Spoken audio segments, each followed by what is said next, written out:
Hi, welcome. Thanks for being here. My name is Tim Goldich. I'm Vice President of NCFM, National Coalition for Men, and this is. Hi, everyone. I'm Lori Diebold. I'm president of Advocates for the Falsely Accused. Thank you for tuning into our live stream. We're here in the beautiful city of Chicago today, right across from the U.S. Appellate Court, and here for our falsely accused. So before we get started here, I just wanted to have my special friend, Jamin Wheat from Northern Virginia, sing a special song for us. Let's give it up for Jamin. Thank you. All right.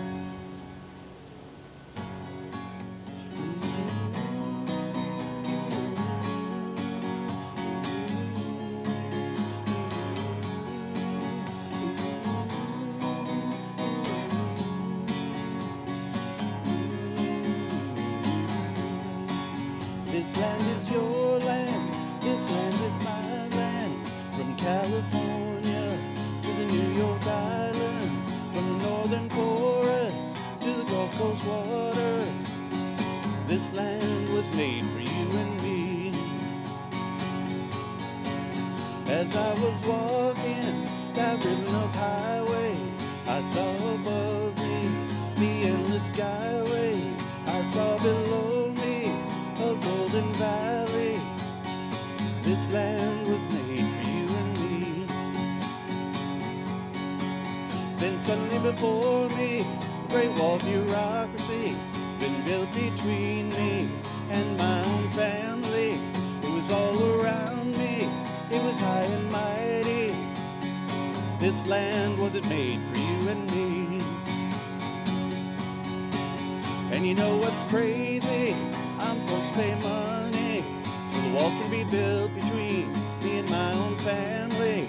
My kids can't see me, God lies forget me.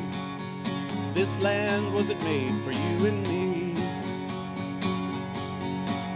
What's even more than crazy, I can enter family, except my own family, cause the wall bureaucracy, plus the liar and the legal thieves, take the rest of my money. This land wasn't made for you and me. This land is your land, this land is my land. From California to the New York Island, from the northern forest to the Gulf Coast waters. This land wasn't made for you and me. This land wasn't made for you and me. This land wasn't made for you and me. Awesome, awesome. Jamin, thank you so much. Thank you you, so Lord. much. Oh my Thank you. gosh, all the way from Northern Virginia to join us and share his beautiful voice, beautiful guitar music. Has to be up near your face. All right. Okay, Mr. Rivera. Mr. Rivera. So I'm gonna go get Mr. Rivera. We are going to start out. Hang on just one moment.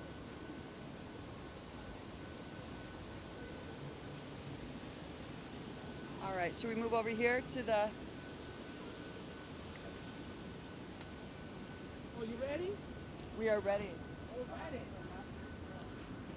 Do I need this too? No. Come here, Mr. Rivera. Yes, ma'am. Everyone, this is my friend, Jacob Rivera. 21 years in prison for a murder he didn't commit, didn't have anything to do with at all. Another victim of This detective. microphone, you have to be right up close to it. Okay, thank you. Another victim of Detective Rivera. Just want to say, I love you. Thank you for your faith. Amen. Thank you for inviting me. And what I'm going to have Mr. Rivera do is give us an opening prayer, a blessing. Amen. Speak right about Right it. up to the microphone. Right up to the microphone. Mouth right on the microphone. Can you hear me now? Yeah, we have to get up. Father God, we thank you for this morning in the name of Jesus for allowing us to come together as one, Father. We are from separate places, Father, but you allowed us to come together as one, Father, to protest, to show our feelings for a disease, if I could call it, Father, that's happening in the city of Chicago and around the city of Chicago, Father, to disable men and women, for the wrongful conviction of men and women, Father, we ask in the name of Jesus, Father, that you will open the government's eyes, these judges, these prosecutors, open up their eyes, touch their hearts, Father, and show them what they're doing is wrong.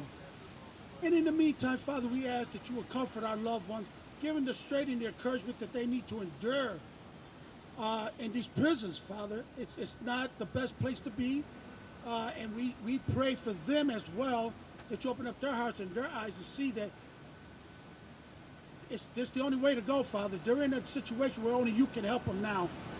And we ask, Father, that you will guide us accordingly to your will and strengthen us in numbers to fight, Father, to fight for truth. And that's all we want. We want the truth. We're not asking for no favors. We're asking for justice, Father. And we thank you, we praise you in Jesus' name. Amen. Thank you so much. Thank you. I need to move up this mic stand. We got a lot of tall people coming up, so can I get some help over here? Thank you again, everyone, for joining us in this amazing event for our falsely accused. Men and women falsely accused of murder, of rape, burglary, arson, and a little mic in the face. We're good. Sorry about that. I don't think it can go any higher. Oh, we're good. I We're think you good. need to put this up on the scale. All right. Yeah, can I get some help with that? All right, but let me do this. When I heard the verdict for my son as guilty, I cried. Just on TV, you see the women, the mothers crying in the pews, the benches, in the courtroom. I was that mom. All the evidence in the world was buried, and my son was convicted. But I had to do something. I had to do something. I couldn't sit still and not do anything. I work a couple of blocks from here, and I went outside on break one day in tears. God, help me. What do? I have got to do something. I slowly turned, and there on the side of the building was this sign, and it said, "Forge your own path." I had to laugh, right? That's God. He's going to tell you, get on the path and go. He's not going to tell you everything, right? So have faith, have hope. We are going to get here. We're going to get our innocent people free. And what I'd like to do, one of the people I met on my journey, amazing man, Orion Monroe, writer and director of the Butterfly movie that we've got coming out. Yes. I'd like to introduce Orion Monroe and have him speak with you all.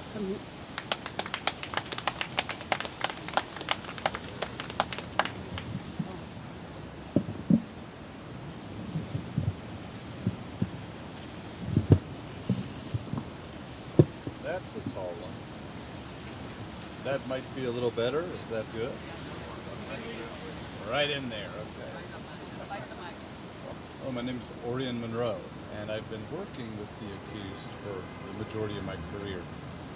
And it's been an interesting journey, and I'm so honored to be able to speak today at International Falsely Accused Day. I struggled a little bit with how I was going to open this event, because I don't want to open it with statistics, because as we all know, statistics are only as good as the population from which they're drawn. So if I ask a bunch of wealthy people what the meaning of poverty is, that difference is going to be very different from people that are actually living in poverty.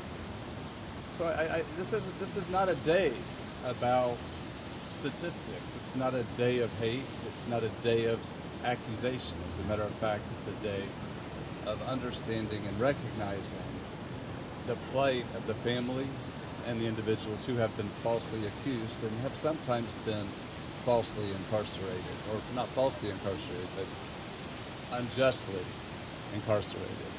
You're going to hear a lot of stories today from people that have experienced this, and these are people much more important than me. The beginning of this journey of understanding the significance of this day, I wasn't even aware of it.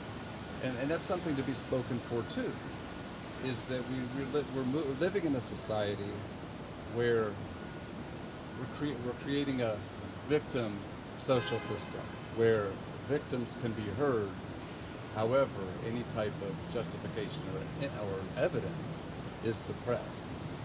And so we celebrate victimhood, And in doing so, sometimes we overlook the fact that sometimes the evidence doesn't support the accusation. And sometimes the victims become the perpetrators, and the perpetrators become the victims.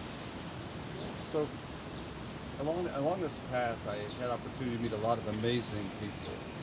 And on this rainy Chicago day, which I'm very thankful for, because the rain is very symbolic to me.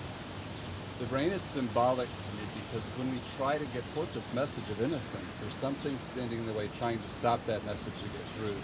So I welcome the rain because it's symbolic that we're going to stand here in the rain and get wet so that we can get this message across. Something that's very fascinating is although it's raining, we will all dry. So I want to talk a little bit about the movie Butterfly. And through the course of my career and the course of my passion, I've run across a lot of people that have been accused of things, some falsely and some not falsely. And the challenge of what we call trial by media, which is that verdict is given long before the evidence or lack of evidence is presented. And when we're judged not by what we've done, or what we've been proven to have done, and we're judged by who we are. So that could be, we're judged because we're male, we're judged because we're a minority, we're judged because we have a developmental disability.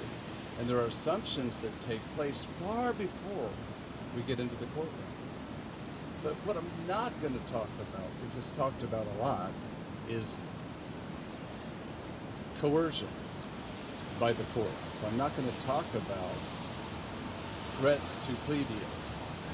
I'm not going to talk about what happens after evidence is presented and it's thrown out because the verdict has already been made.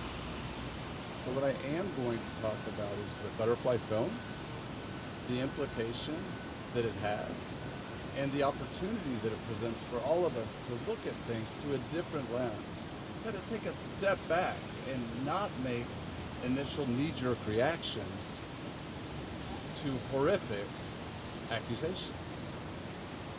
So Butterfly is a culmination of a lot of people that I've talked to over the years in a professional setting. And their stories and the mental strain that comes not only from an accusation, but also from a conviction. The plight of the families that suffer immensely throughout the process. And also a skewness of the system that supports this issue. Butterfly's about a character named Davis Day. He's a young man. He is a soccer prodigy. He's got a great career moving forward as a potential minor league with great promise to go into major leagues. He's homeschooled and he has mental health issues. He has bipolar disorder, which sometimes causes him to react. Sometimes that causes him to become angry. Sometimes that causes him to be misunderstood. And early in his life, with his very first girlfriend, things go south. And she accuses him of sexual assault on her. With no evidence other than her word, he is arrested and interrogated. And during the interrogation, they're talking to him already at this very early date about what possible prison time he may be looking at. So what does he do? What would any of us do? He hires a really good attorney. And the really good attorney talks to him and convinces him to take a plea deal because the jury is going to be a jury of human beings, a jury of parents, a jury that may have daughters. And how can we look at somebody's 16-year-old daughter and tell her, we don't believe that you've been raped? So he had 9 charges of sexual assault against him. And the attorney told him that, well, even if we can fight half of them, even if we can fight all but one, if you're found guilty with just one of these charges, you're looking at 25 years in prison.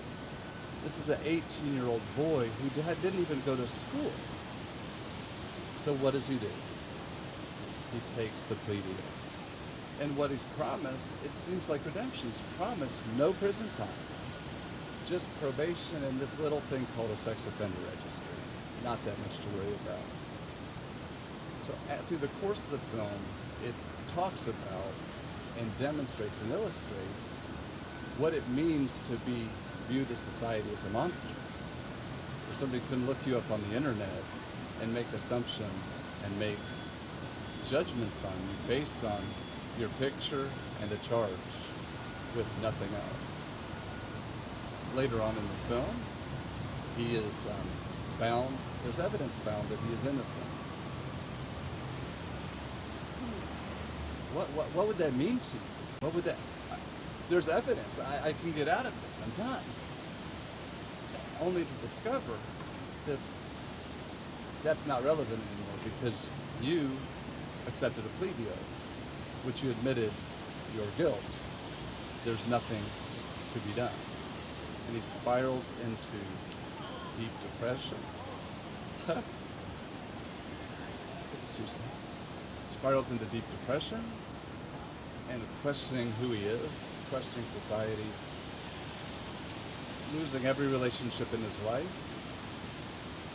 He's retaliated against by people that were his friends his entire life. He's abused, he's isolated, and he is considered worse than the devil.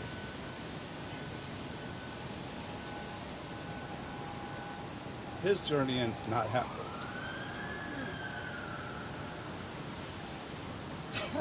I didn't expect to get emotional. This is a real story. Which you will hear real stories. But the end of his journey did not end well, which is very common for a large percentage of people in these situations. What's left when you have nothing? What's left when your entire support system turns against you? What's left when everything that you thought was true is not? And what happens when the country and the system that you always believed in turned out to be not as transparent as you thought it was? So again, I'm honored to be able to speak and to open an opportunity for families and community leaders and advocates and very important people to tell their stories and let you hear the other side and experience their lives through the lens that you can. To step back from the sensationalism. This isn't entertainment.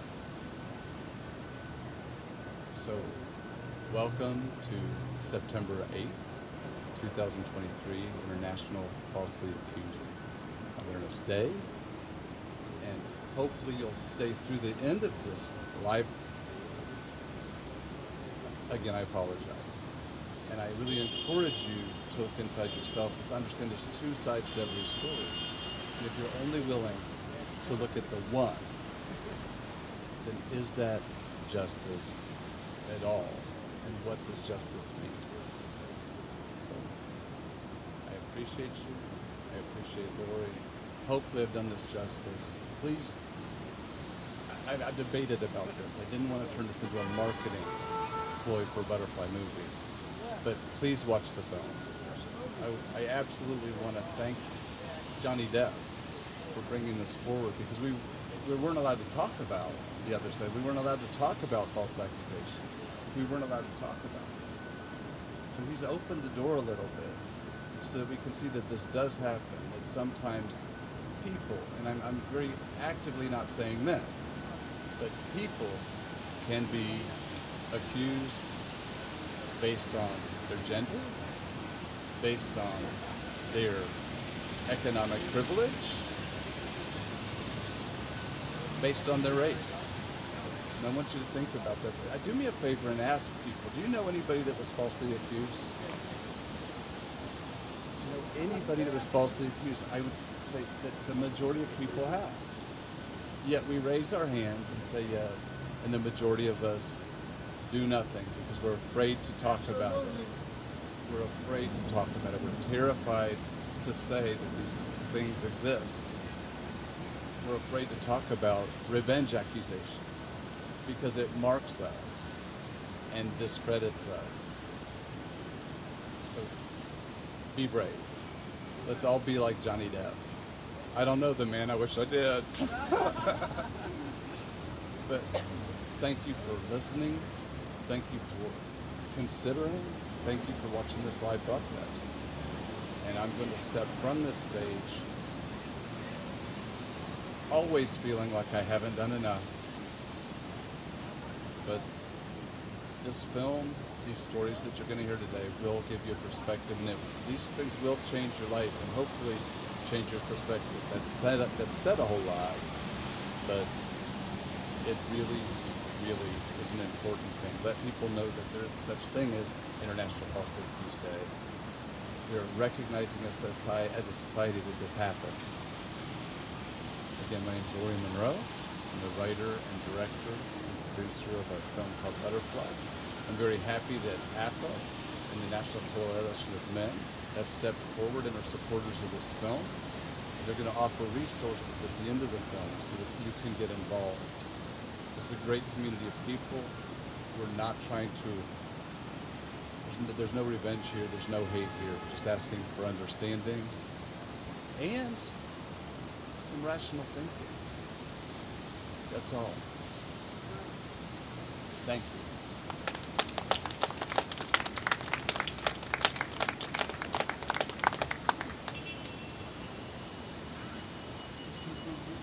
This man works 20 hours a day, sleeps 4. I kid you not. He is so into this movement, right?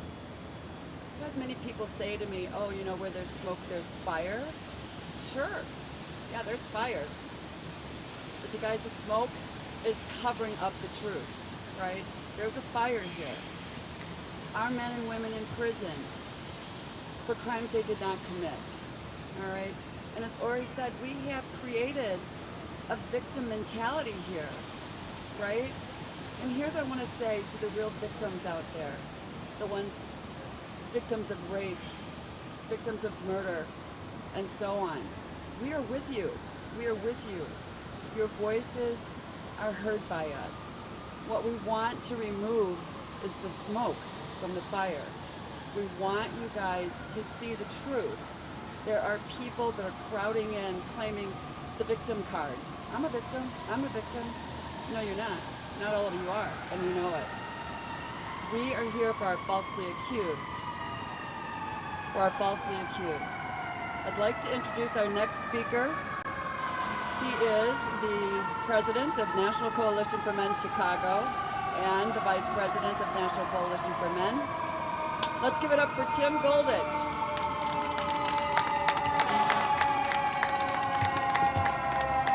Thank you, Lori.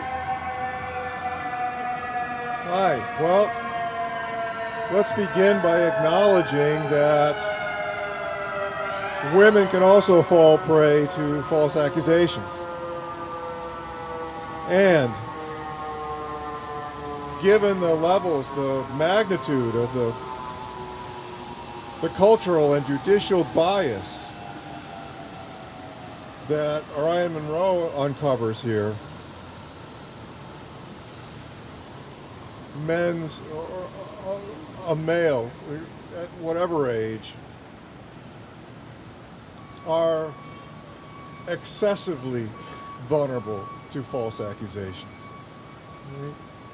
And I think it's important to acknowledge that men are also excessively vulnerable to dubious accusations. That an accusation need not be demonstrably false in order to be petty, unjust, punished way out of proportion. I'll use as an example Al Franken. So back in 2006, Al Franken, a comedian and regular on Saturday Night Live, was doing a USO tour with Leanne Tweeden. And many years later, Tweeden accused him of forcing a kiss upon her. And she wrote, "He groped me without my consent while I was asleep. I felt violated, embarrassed, belittled, humiliated." Right? Just 3 weeks after this accusation was lodged, Then Senator Al Franken resigned, disgraced, outcast, ruined. Right? He spent the next many years in depression, isolation. He was afraid to show his face in public. Now, Al Franken had indeed posed for a picture, all right? He was posing for a picture, hands outstretched, as if to grab Tweeden, and his head turned and mugging into the camera, like, you know. All right? So that's what actually happened. Well, comedians, you know, the sense of humor can be bawdy, you know. Was Al Franken being a jerk? Well, you can certainly be judged as such. Was Tweeden being a jerk to him? Well, this we'll never know. In any case, is being a jerk a criminal offense? No, I don't think so, and I hope it never comes to that. All right? Now, obviously, it's good that women's accusations are being taken very seriously. And when did a woman's accusation, without any proof, without any evidence, become such a lethal weapon?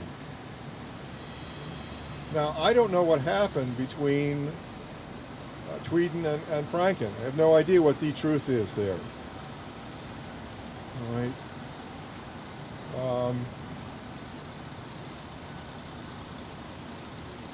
You know, there's just no way at such a distance to know what the truth is in such a situation. Okay.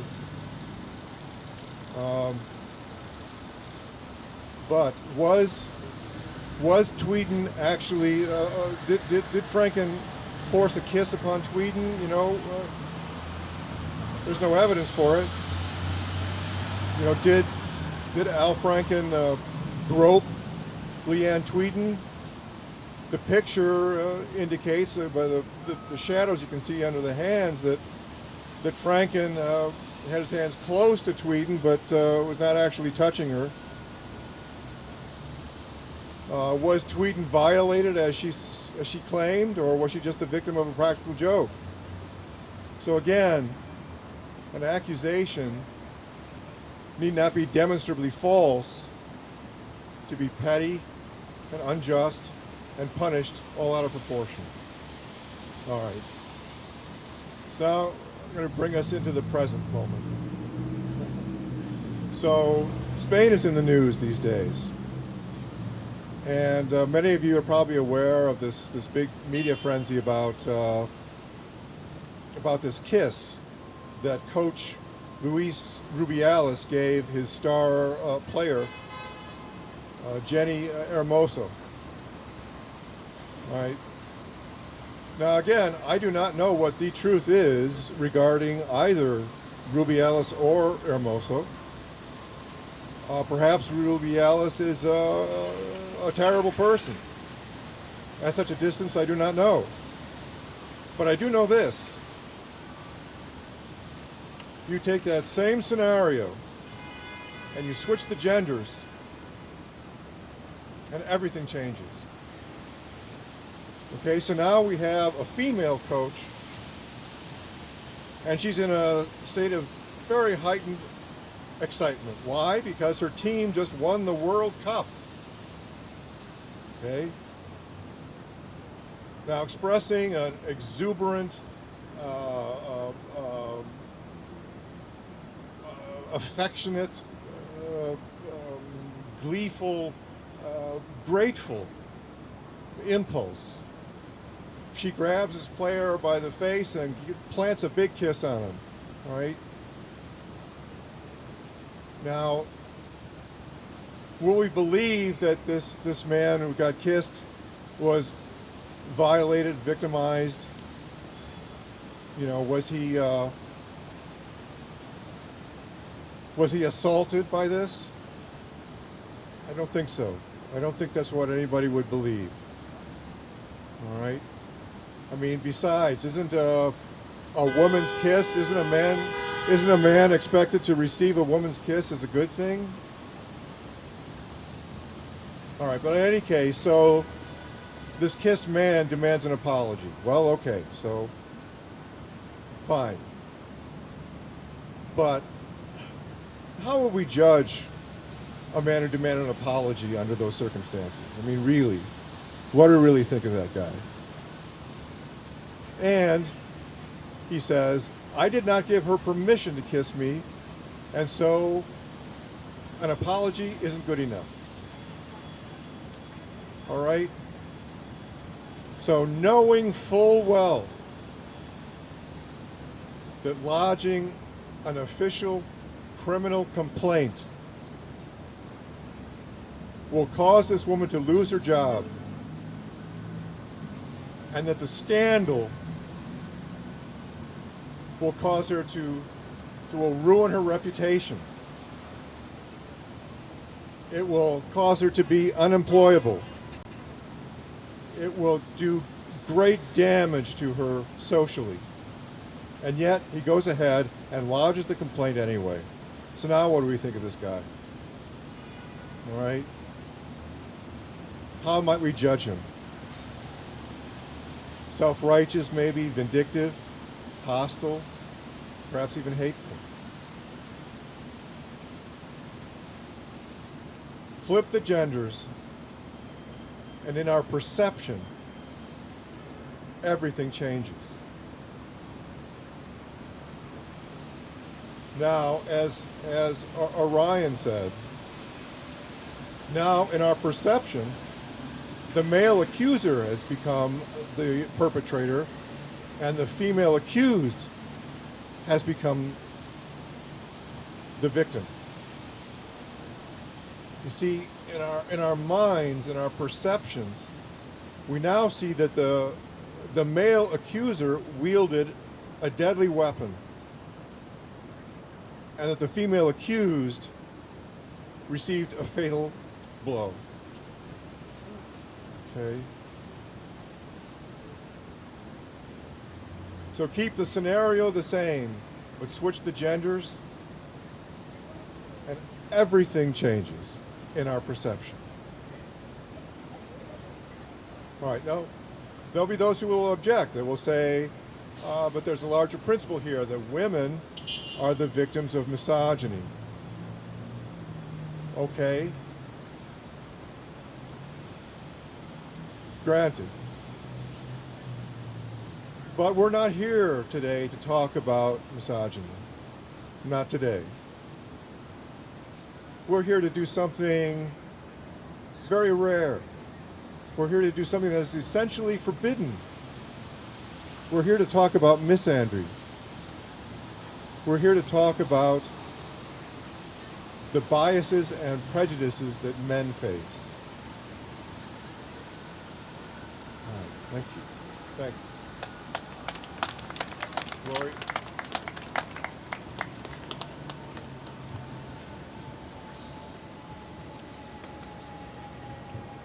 Yeah, Miss Sandry.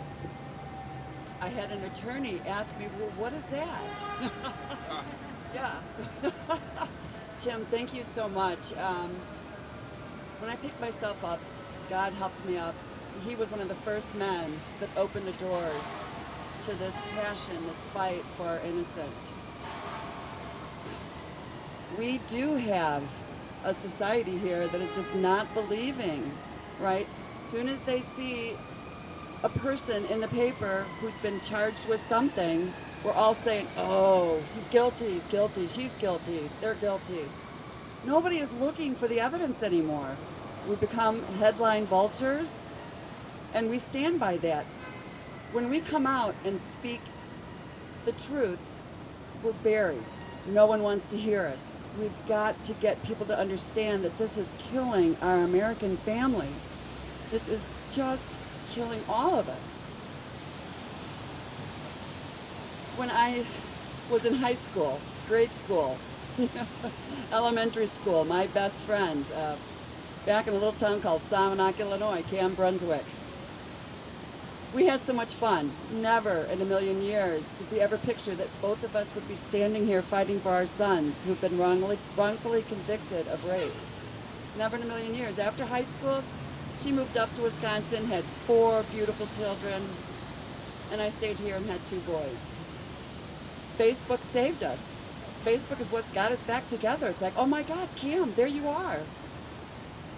And then I found out her son, developmentally disabled, incapable of penetration, was convicted of rape, sexual assault. Through Kim, I met more amazing people, and I'd like to introduce the next one that I met. Curtis, you are an amazing young man. I just want to say that you are innocent. We all know that. We're going to fight for your freedom. We're going to fight for Kevin's freedom too. All right, God bless you guys. Stay strong. Carol Nastakis from the, oh my goodness. I'm going to, I just blew that one. I'm so sorry, Carol. Carol, please tell them who you're from. All right.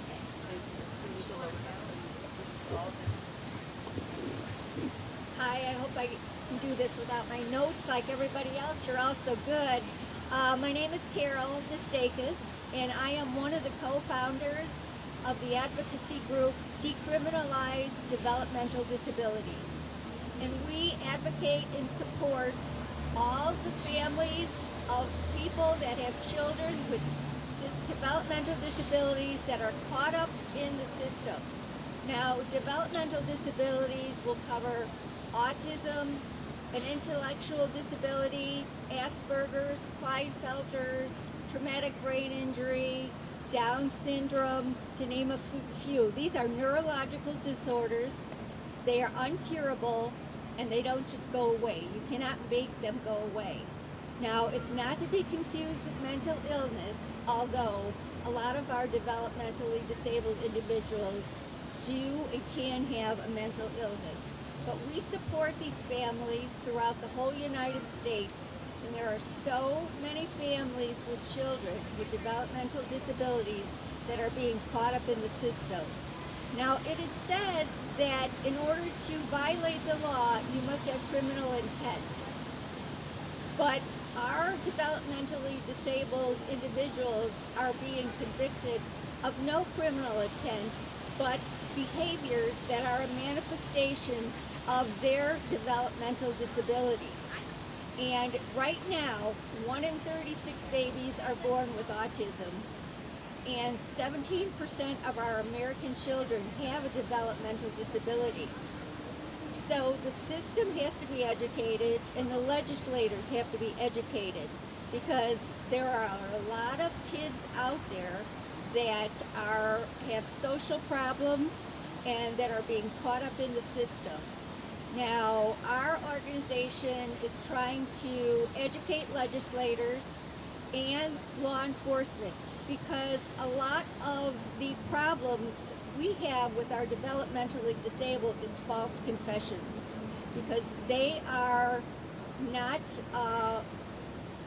understanding of the Miranda rights and the interrogation tactics that are being used when they are being questioned. So we need to educate law enforcement, we need to educate the legislators, and we need to educate the public, actually, because the public doesn't realize that these people are not committing a crime because they have criminal intent. A lot of them are falsely accused by someone else. A lot of them who want to have friends so badly will be used by people to commit a criminal activity, and they have no idea that they've broken the law. A lot of them will make a false confession just because they want the interrogation to end. And they're told, you can go home if you just say this, and that's what they believe. So we need to protect our vulnerable population.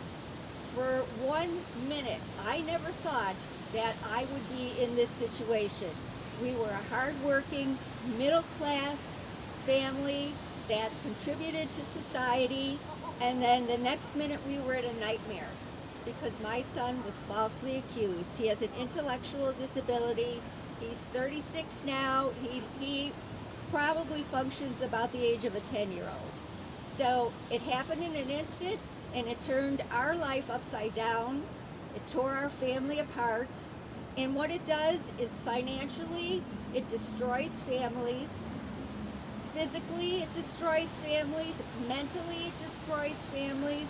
And these kids that are incarcerated are not getting the accommodations they need. Their meds are being taken away or changed. They're being abused. They're being beaten. They're being put in isolation. And they do not belong in prison. We need to change the laws so we can divert these people out of the prisons before they even get in the system. They need to be diverted. Now, I've been doing this for a lot of years, and I've met a lot of people. So just in talking in general, I would say that there are so many good people that are caught amid the system, that don't belong there, that are torn from their families, that are taken away, that are ruined financially, that are stigmatized for the rest of their lives. And it really does have to stop. And I think that the public really has to be educated, along with legislators, because a lot of legislators do not even know what a neurological disorder is when it comes to making laws.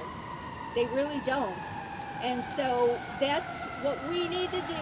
My organization advocates, we speak to legislators, we reach out to whoever we can to save our developmentally disabled kids from being taken away from us, from being put into prison, from being made to register on the sex offender registry for maybe a childish act or a mistaken click on the computer if they got curious.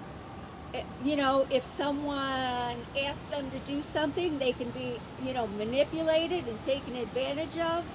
We need to educate the public. We need to educate the legislators. We need to change the system, and we need to make sure that law enforcement, we need to make sure that attorneys, public defenders, prosecutors, judges, bailiffs, probation officers know how to accommodate for these developmentally disabled people that are in the system. So I'm here today to speak out, and I support all of you, all of us that are going through this, that are falsely accused and put in the system, and our lives are taken away from us, and we need to get those lives back again and speak out, because there's power in numbers. So we need to all come together and stay together and speak out. Thank you.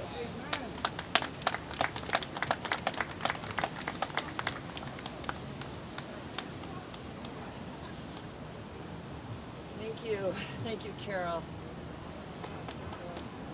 We have about 5% of the world's population here in America, 5%, okay? Now think about this. Of the prisoners' population, we have 25% of that population right here in America. Think about it.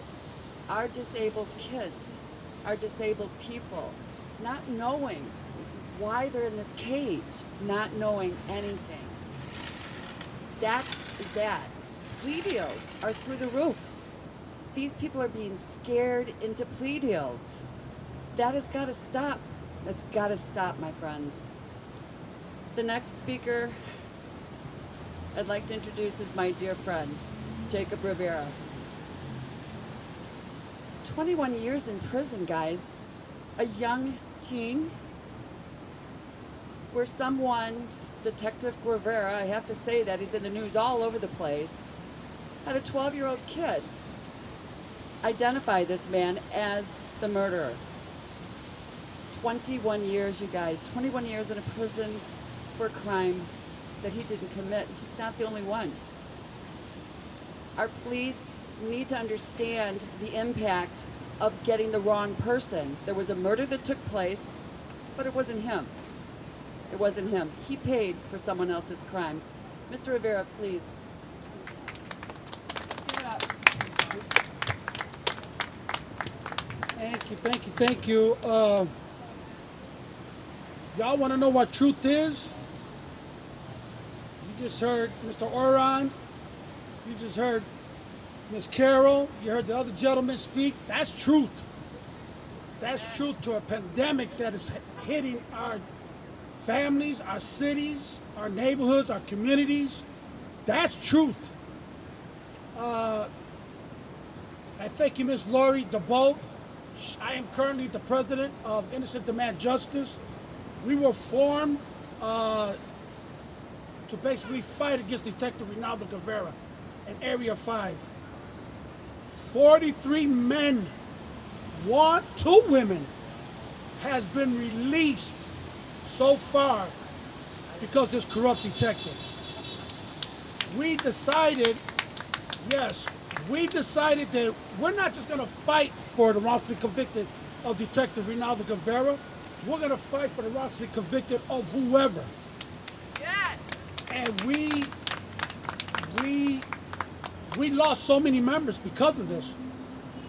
We lost so many members because they were just wanting to fight against Rinaldo Guevara, and I said no. There are so many other people that need assistance and need our support. Ms. Lori DeBoe, she reached out to Innocent Demand Justice, and I reached back to her. Avenues, people, networking. We need to network. We need to reach out to each other and support each other in these causes. As if y'all don't know this, it's a ripple effect. Everybody pays for this. Everybody. We, as the accusers, we get affected by it. The victim's family get affected by it again. Taxpayers pay for it. And still justice has not been served. I mean, I was given a plea deal. The nerve of the state's attorney, Anita Alvarez, to offer me a plea deal. I was sentenced to 85 years. 3 kids, mind you. My daughter was 6 months old when I went to prison. She offered me a plea deal. That if I was to plead guilty, and it was on a Wednesday, my attorney brought this news to me, that if I pleaded guilty to it, I could be home by Friday. What an inviting gesture, no? You're sitting in prison for the last 21 years. Who wouldn't want to go home? I told her I couldn't take that deal, Miss Alvarez. Not only because I didn't want my freedom, what about the victim's family? Did we forget about them? And you're willing to plead deal with me so I can go in front of a judge and say, yes, I killed your 16-year-old son for my freedom? I said, no, thank you. I appreciate the offer, but I got to refuse that. And mind you, I had 20 plus years to go in a maximum security prison. And I was willing to go back to do that time because it's not fair. It's not fair that they can sit on their high horses and sit down and look upon us and judge us and say we're no good, we're not right. But we're no good, we're not right. You're the ones wrongfully convicting people. Disabilities, as Miss Carol, who would have never known? You know what I mean? I never knew this was happening. That's why it's important to network. There was 26 documentations found in police headquarters, in the basement, in the file cabinet, that said I was not the shooter of this crime. Why was it hidden? What was I doing that the detective had to come and get me at the age of 24? You know what I was doing? I was trying to help my community in Humboldt Park. We were trying to raise awareness about the gang-related shootings, the drug problems. The cities gave us money. We had a community center providing education to those young kids who dropped out of high school to get their GED. We had teachers from Malcolm X College helping to teach these kids. We were doing so well, the city gave us more money to open up a recreational center. And guess who was in charge of that? Voila. Do you think the Chicago police wants these type of events and these type of things going on in our community? Absolutely not. They don't want them. He walked in there and asked me who was involved in this community center. I said I was. 2 months later, I was convicted and charged with first-degree murder. 26 documentations that said I was not the killer, and spent 21 years of my life. I would not give in to him. I would not. We have to understand, brothers and sisters, that if we don't stand together, they're going to do whatever they want to do to us and to our loved ones. Whether if you're white, black, Latino, Asians, they're going to do it. And if we don't say something and do something, again, they're going to continue to do it. We fight all day long. In that building right across the street, for a whole month, filed my civil lawsuit against the city of Chicago and 12 Chicago police officers. I won that verdict against the city of Chicago and these police officers. I'm through with my case, people. I'm through. I get anywhere from 5 to 10 calls a day from the prison. Hey, can you call down here because Legionnaire disease was found in the water in Stateville? Legionnaire's disease? I mean, what are they doing to our loved ones down there? As Sister Carol has stipulated. They're mistreating our loved ones. You've been judged by a court of law.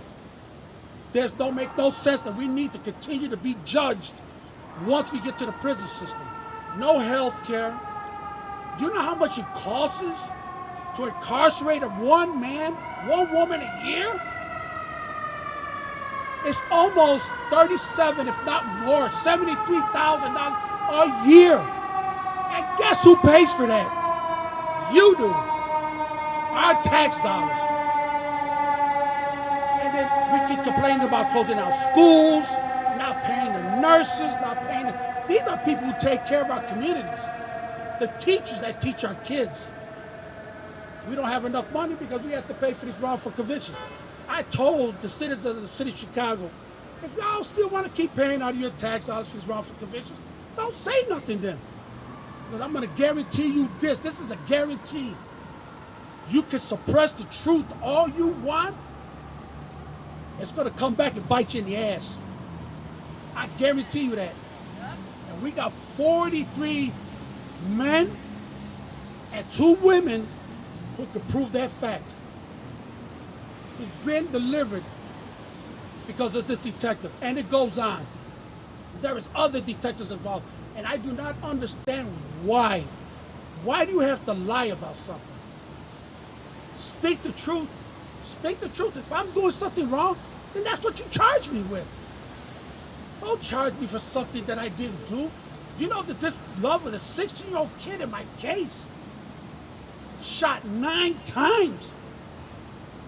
No gun, no physical evidence.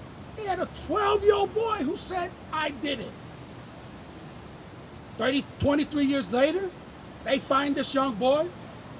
He said, I've been waiting all these years for somebody to find me so I could tell the truth. This detective coerced him into saying that it was me who shot his sister's boyfriend's brother. I didn't even know the kid. I'm over here trying to run a community center to try to better our community. I wasn't out there doing nothing wrong. And if you think it can't happen to your loved one, keep sitting around and keep thinking that. But I'll be seeing you in court. Hopefully not. But that's what we do. Innocent Demand Justice supports families, loved ones, in courts, clemency hearings. I've testified in several clemency hearings. We support these attorneys that are doing these wrongful convictions. They need support too. You can locate us at our website at www.innocentdemandjustice.com. And if we don't have an avenue, we'll find an avenue together. We have to do this together. Thank y'all for allowing me to tell this truth. And let's deal with the truth, y'all. Thank you for what you do. Amen.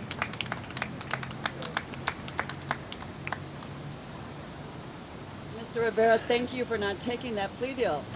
Thank you for being one of the stronger ones, willing to risk it all, and you did exactly what you needed to do.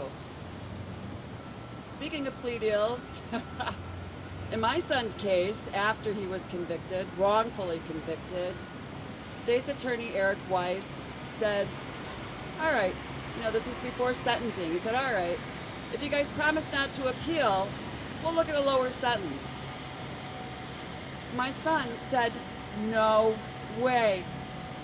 We're going to fight this. I looked at him and I said, we're going to fight. We're going to fight hard. Every penny we've got, we're going to fight hard. This truth is true. It's truth, people. Les Bender from National Coalition for Men. Last year we drove to DC together and had a really good conversation. This has got to stop. People need to wake up. They need to wake up and see this is another tragic stain in America. First, we took the Indians off the land. Then we had slavery, which I know still exists today. We had the Japanese internment, forced all the Japanese into camps during the World War. This is an extension of slavery, in my opinion, and it is affecting everybody. No one is safe. No one is safe. You think you go to the court, you think your truth's going to be heard, you think no big deal. Folks, it is so far from the truth. I'd like to invite Les Bender up to the stage.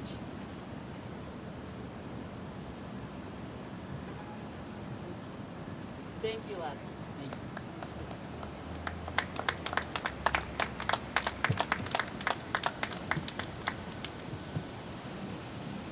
Hey everybody. I had to prepare this so that I didn't just go off on a tangent. But I wanted to say thank you everybody for being here and for seeing us. And I wanted to speak about my experience as someone who was falsely accused of sexual harassment in the workplace. It never became a court case, of course, because that would have required evidence and would have given me at least the appearance of a defense against the accusation. In fact, I can't even reveal the name of the company where this happened or the names of any of my accusers. I was simply approached by Human Resources, told they were aware of what I was supposedly doing. They didn't care to hear anything I had to say about it. I was let go, but I was given a small severance in exchange for waiving any right to legal action against the company and a non-disclosure agreement. About a year later, I was working in a different industry and happened to run into a former co-worker from the company. She filled me in on what had happened to the accusers, that they were fired for embezzlement. Very simply, I was in the way of their theft by protecting the company, and because they chose to falsely accuse me of sexual harassment, that same company quietly got rid of me. This was one of many bad experiences during that part of my life, some of which were made worse because of it. There was a strain on my marriage due to the loss of that job, and because I couldn't tell my wife the truth. To protect her, I had to make it look to her like I just lost my job because they didn't want me anymore. And it helped to set a pattern in place that would bring that marriage to an end and return me to a mental health struggle that I had worked so hard to overcome. Now the good news for me is that I came out the other side mentally healthy and reasonably stable and happy. But what happened to me is one of many things that allows the most vulnerable men to be targeted and persecuted both in and out of the court system. Not just the false and malicious accusations against us, but the apathy and indifference we face too often from people around us. People we work with, family, friends, and our communities. Things are changing just lately, but it's slow, and it takes a lot out of people like Lori and the advocates for the falsely accused, everybody who's here today. But we're persistent and determined. Many of the men I'm here for today have found others that really care about us and have helped us come out the other side. But way too many of us are still alone, still defenseless, and still powerless. This group is here today for them. I'm here for them too, but also because even though I'm doing all right, I can see the effect this injustice is having on our communities, our families, and even our workplaces. Mistrust, resentment, fear, and apathy tend to accrue. It just keeps getting bigger and harder to ignore. And the people, the power structures, and institutions that have a vested interest in keeping this injustice in place tend to push back hard. They demonize us in the media, in the court system, in the public service systems. They try to keep us set against each other by race and class, by our politics and by our viewpoints. So we do our work for them. They focus their actions against the most vulnerable of us, the marginalized, the disempowered, and the invisible, and often those of us who are the easiest to hate, because you are told to hate us. If you know somebody who you honestly believe was punished or sanctioned because they did wrong, you have no reason to pity that person just because we're here today. But if they're punished justly, ask yourself if that system ever fails. Ask yourself if it could ever fail you or someone you care about. Ask yourself if, since so many wrongdoers go unpunished, and they do, how is it everybody believes that everyone that does get punished is guilty? And that anyone making an accusation is telling the truth just because they're making the accusation. And that they could not possibly have any other reason to do so. I've heard a lot today from people here who probably speak better to what's going on in the court systems and in our communities than I can. Everything that happened to me happened behind the scenes and under wraps and without any exposure. And like I said in the what I was just saying, you know, like because of that and because of the apathy and the pressure not to look, you know, along with the pressure to keep us at each other's throats, you know, we spend a lot of time until we get to this place doing their work for them. Mostly because of what we don't say, what we refuse to look at, what we're afraid of. But when it gets bad enough,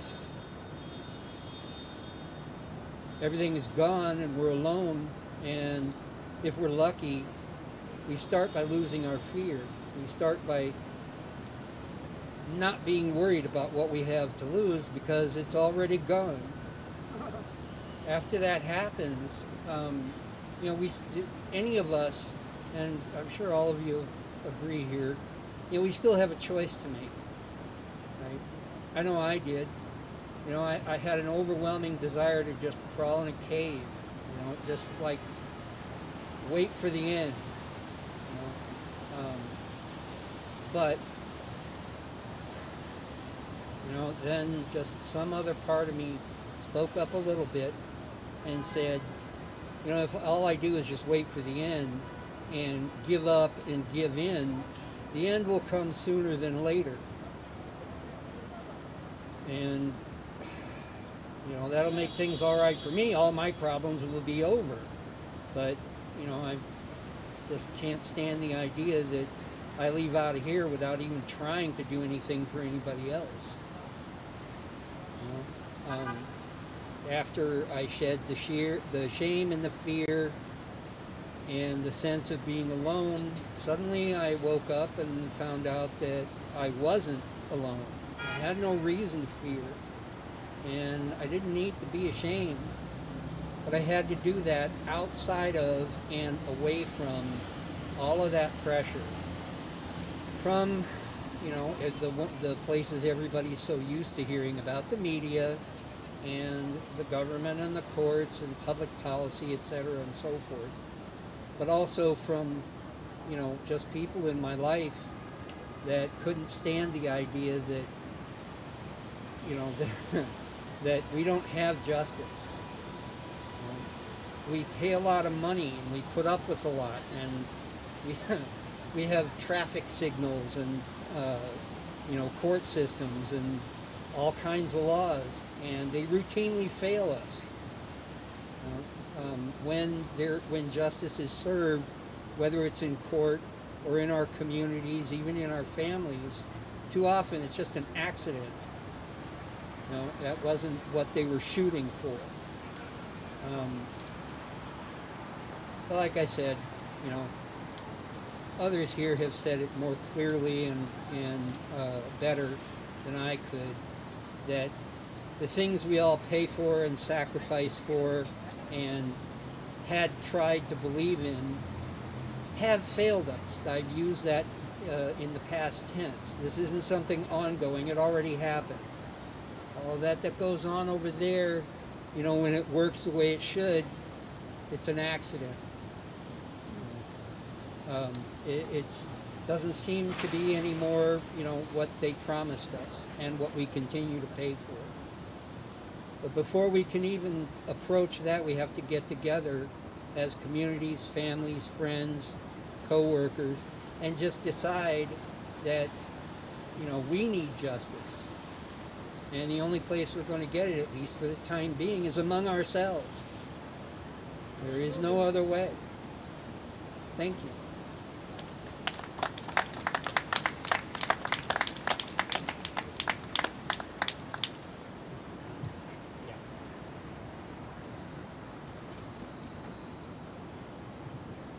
Thank you, Les. Thank you so much. There's a couple of things I want to talk about before I bring our next speaker on, and that's sexual harassment training in the office. All right? I really want to talk about this. It's important that we have it. It truly is. I've gone through enough of those annual trainings, right? And it was always portraying the victim as a woman, as the women, right? Our men are just as likely to be sexually harassed than our men, or than our women, right? I raised this and I said, can we please stop having these scenarios where the women are the victims? Men are victims too, all right?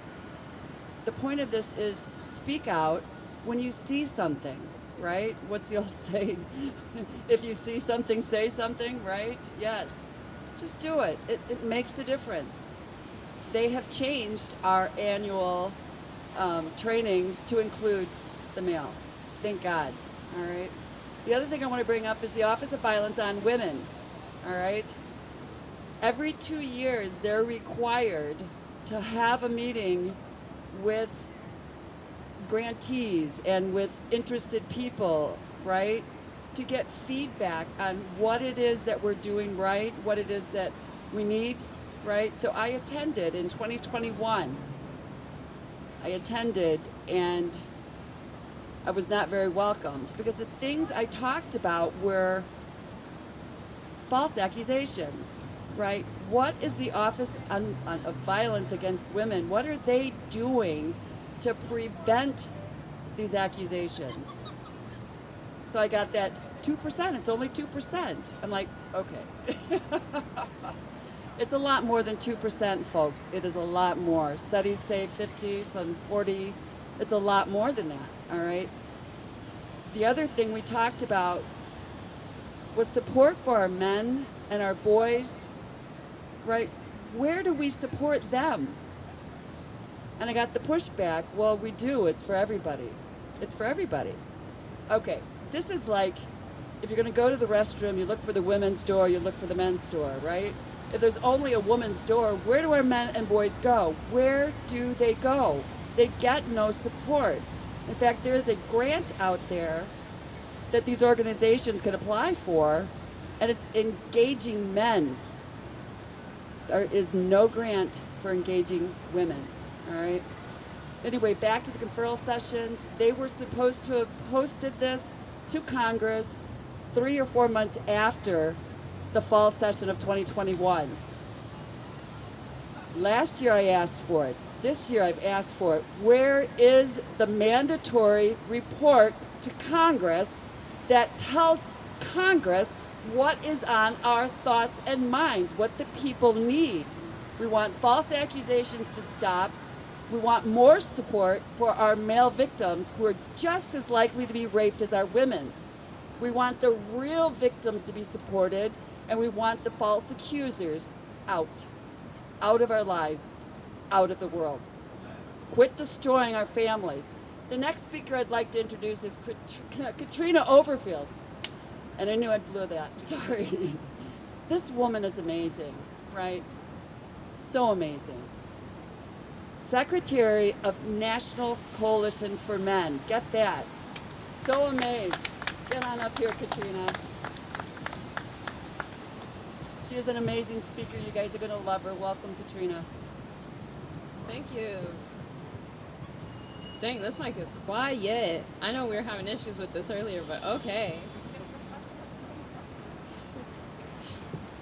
Almost as quiet as the police have been about this situation, no?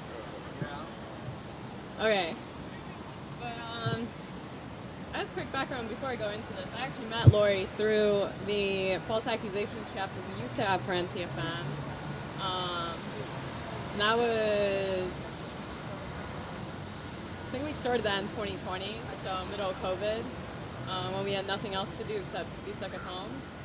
And now we've progressed to here. So without further ado,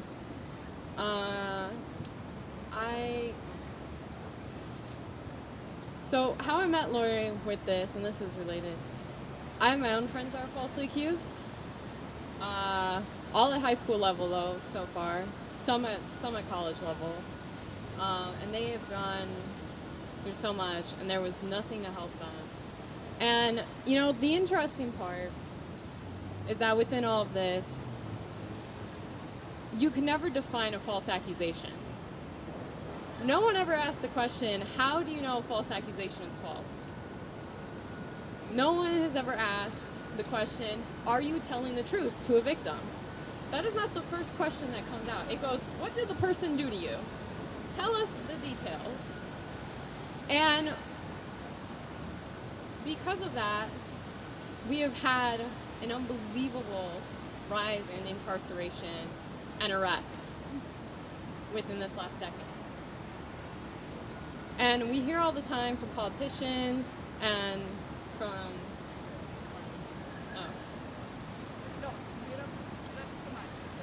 okay. I'm just trying to make sure this thing doesn't hit me. Damn, this is close.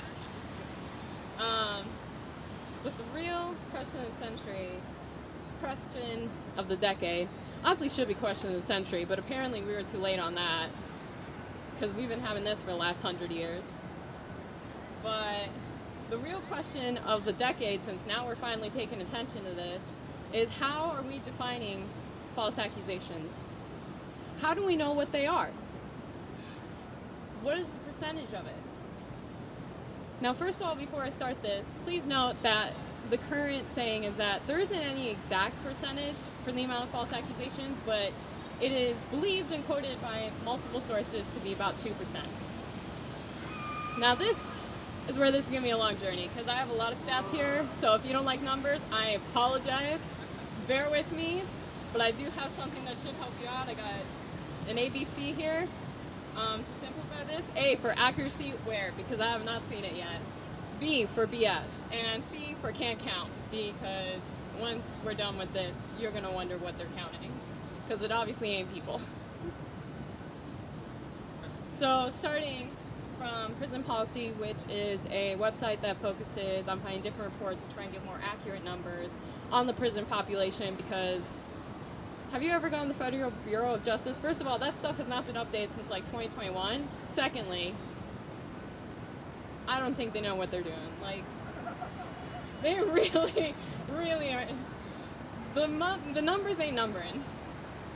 So Prison Policy gives a stat of 1,047,000 people in state prisons as of 2023. 656,000 of those individuals are being held for violent offenses such as rape, sexual assault, abuse, murder, robbery, manslaughter. 514,000 individuals are in local jails. Out of that, 427,000 of those individuals in local jails have not yet been convicted of a crime, but they are being held anyways. And then federal prison is said to have about 209,000 individuals right now. Pretrial detention has nearly doubled our jail population. It's also doubled in the last couple of years. Pretrial detention is those local jails I've been telling you about. And even the Chicago Tribune noted themselves that our prison turnaround has almost tripled because of pretrial detention that is overflowing the local jails, ends up in state prisons, and other factors. Now going on to a government source, the Federal Bureau of Prisons. This is where the math ain't gonna be mathin'. Found that 147,519 people are in federal prison as of September 2023.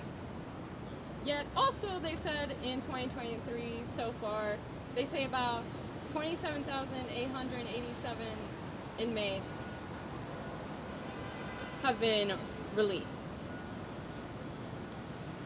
Yet another page, told you math ain't mathin' here, they split the population by ethnicity. It says the amount of inmates who are Hispanic are 47,006 people, and non-Hispanics are 110,855. So that ethnicity total is about 157,891. That's a lot more than 47,519 that they claim are the total. Okay. As I said, Bureau of Justice only had up to 2021. And they also had the same issue where if you split it by ethnicity, suddenly there were 20,000 more people that apparently poofed out of thin air, ended up in a prison cell. The Illinois Department of Corrections, I will give them some credit for this. They have their numbers straight, somehow. Say there's 30,062 people taken into custody of the IODC in June of 2023. And out of it, 1,434 people had a turnaround and went home the same day because they couldn't find many credible sources or certain things were found to be false. That's just the prison stats. So you're arresting people, you're putting them in local jail, you're sending some in prison, and once you're ending up home. Okay. Now let's go to the accusations that I'm talking about. Brown University didn't even do a study on this, by the way. Their reports, your surveys, found 2 to 10% of sexual assaults or false accusations. A survey. The National Sexual Violence Resource Center reviewed different studies. Each of these studies had a selection of 20,000 cases or less. 20,000 cases or less. And they claimed that the range officially in the US was found to be 2.9% anywhere to 7.1% out of 2,000 cases.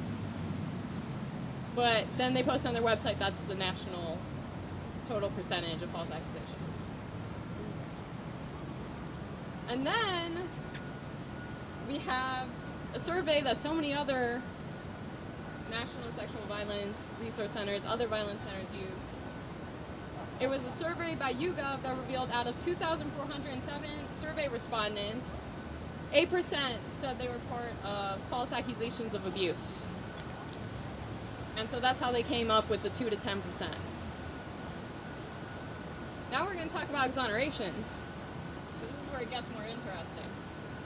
The National Registry of Exonerations has a graph which stated the contributing factors to an exoneration. False accusations and perjury made 63% of exonerations. So how in God's name did we end up with 8? Please, Jesus. False confessions made 12%. And let's be honest here, it's probably more. They also had a chart that showed contributing factor by crime. For sexual assault, false accusations made 45%. For homicide, false accusations made 72%. And for drug possession, false accusations made 64%. So, you're telling me false accusations are only 8%. You're telling me you don't even know your own population that's currently in prison. And somehow magically 64% or more of our exonerations are because of false accusations. The math ain't mathin'. The numbering ain't numbering. The stats ain't statting. The figures are not figuring. I would like somebody working in the Federal Bureau of Justice or anyone else to please answer what is going on here. Okay? How are you calculating this? Where are you calculating this? The academic people studying this, where are you getting these numbers? Okay, the statisticians are crying here. People want to know. Exactly, thank you. People want to know where this is coming from. How are you putting a figure on the amount of lives that you put in a cell every single day? How do you put a figure on all the pain you are causing by taking that person away from their family? How are you putting a figure onto any of this? Where are they coming from? And how come no one has the answer? Too many people are ending up in prison. We are seeing some of the highest incarceration rates. And nobody's asking the question, well, what counts as false? What are we doing wrong? It's what did you do? Here's a better question. What will you do? Thank you.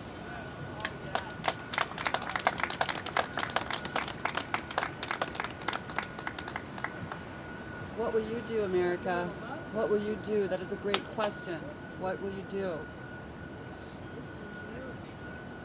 I was wrongfully convicted, all right? My experience is just a tiny little slice of what everyone is going out through, what Mr. Rivera has gone through. I was telling the truth and investigating and trying to get more information so that I can get my son free. My son's accuser didn't like that. She didn't like that at all. She hauled me back into court to get an order of protection for no stalking against her. I'm like, stalking? I'm freedom of speech. I'm talking. I'm trying to get information. I'm trying to raise awareness of how easily it is for anyone to be wrongfully convicted. That's all I was doing. I thought it was ridiculous. I went to court without a judge, thinking, the judge is going to see this. It's crazy. I wasn't stalking her. She was going into my Facebook and into my Twitter account and saying, oh, she's saying all these bad lies about me. No, I wasn't. This was the truth. This was the truth.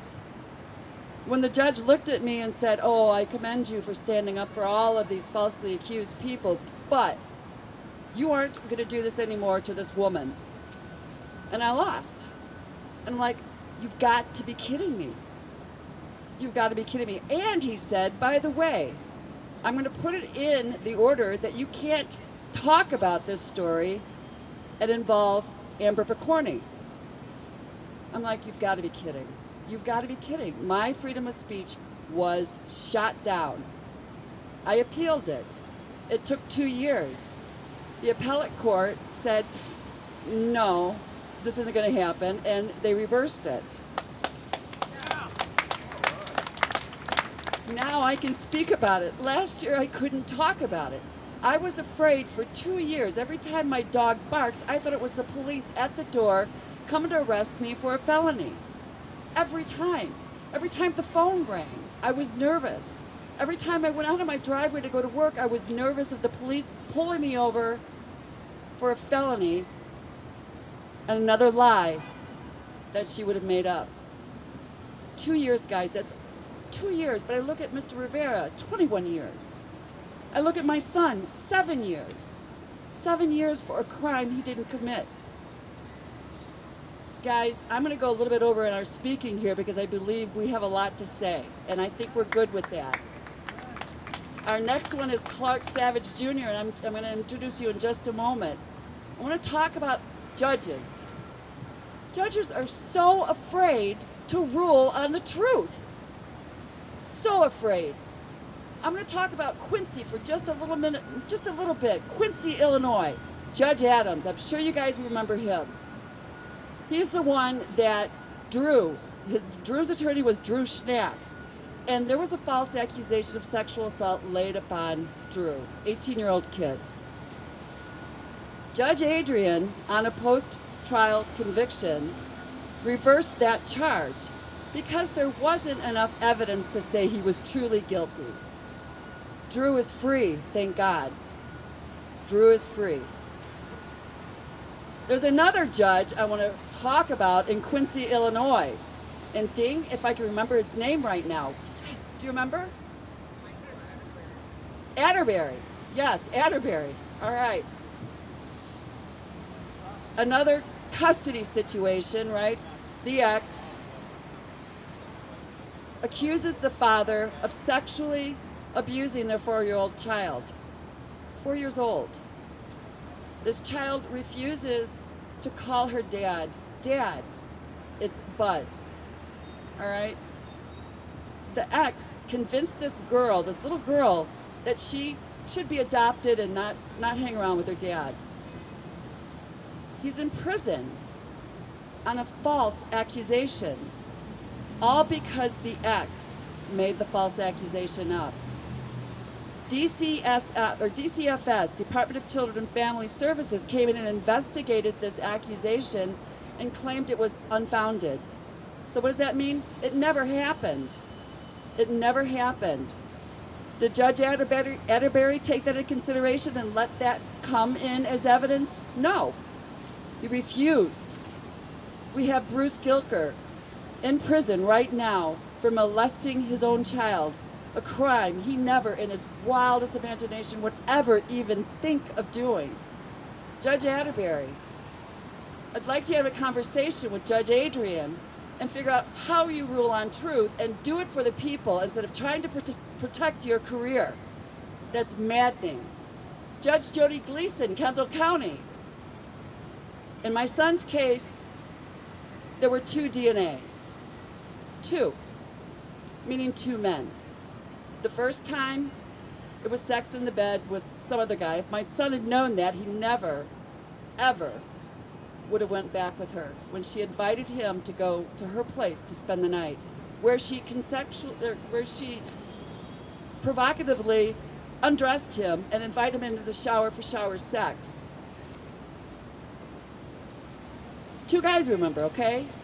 They laid it all on my son.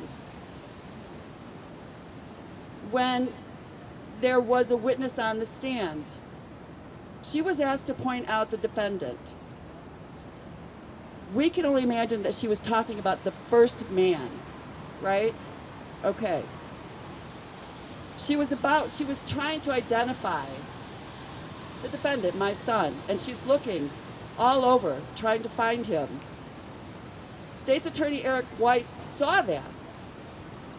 And I'm imagining he's saying, oh shit, she's not finding my guy. I should have told her, look for the attorneys over there. I should have told her that. No, what did he do? He stopped the witness identification. He asked a few other questions. And then he goes, well, I can't say her name, the witness on the stand. He points his arm this way. Here, over here. Do you see him over here? We tried to object. Of course, Judge Jody Gleason, no objection, overruled.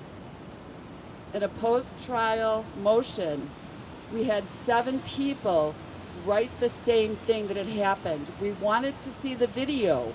The judge refused to let us see the video of the courtroom that would have identified Eric Weiss pointing out the defendant to the witness.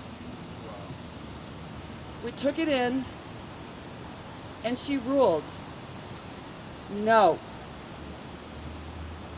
Because we already know who the defendant is. What? You've got to be kidding. You've got to be kidding. Prosecutorial misconduct, and a judge that decided, I'm going to go with the prosecutor. You guys, this is what's happening in our court systems. It is unfair. It is biased. It is people ruling on keeping their careers and getting those numbers up and looking successful like they're really protecting America. They're not. They're destroying us. They're destroying Bud. They're destroying Kevin, Kurt, everyone. Guys, I'm going to introduce Clark Savage Jr.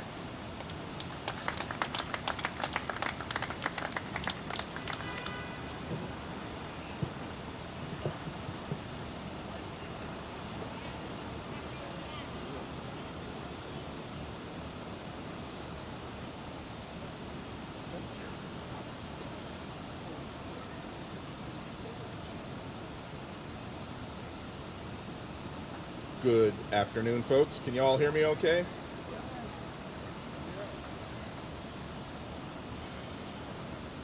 Well, let's see. As I was walking over here this morning, I was struck by how pleasant the weather is. And I was thinking that I've heard it said that when a couple gets married, if it's raining on that day, it's like a good omen.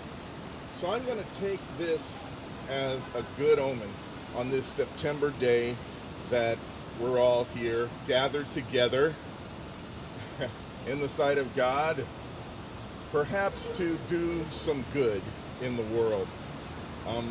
I'm also reminded of another September day back in 1987. I was living in DC at the time, and my mom and dad came up to visit, and my dad, being a two-time combat veteran of both Korea and Vietnam, he wanted me to take him down to the Vietnam Veterans Memorial. Everybody who visits the memorial has to touch the wall. And so it was a day like this. It was in the twilight. We drove down to the mall, we walked across to the wall, and we were both kind of in a moment there, and we both were allowed, because of certain cultural things, we were allowed to have a moment together where we were both kind of misty-eyed. So I invite all of you also to be touched by what we say here and do here today, and feel free to become misty-eyed at what you see and hear, and hopefully it touches you in a certain way. I'm also reminded of another September day, almost exactly a year ago, where I stood before a similar crowd, metaphorically, and I stood literally on a plaque of the Bill of Rights. We had a nice rally that day also. And as I was standing on the Bill of Rights, literally, I said that NCFM and the men's rights movement is the greatest ally of women's rights if they were willing to reach out and seek allies. We'll see how that goes. Today, I'm here to coin a phrase from Becker and Fagan.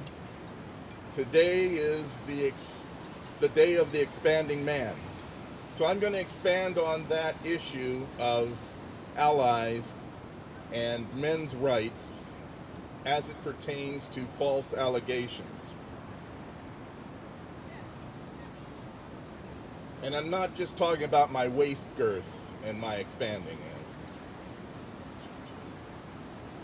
What I'm going to say is truth. It's not my truth only, it's everyone's truth. it's history. It's not just his story, it's our collective story as a people here on this continent. And I'm here to tell you that MRAs and BLM activists should be collaborating, and that men's rights are human rights.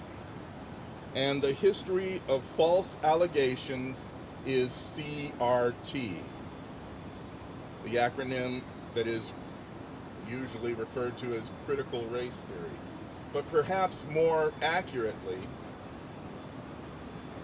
the history of false allegations is critical gender theory.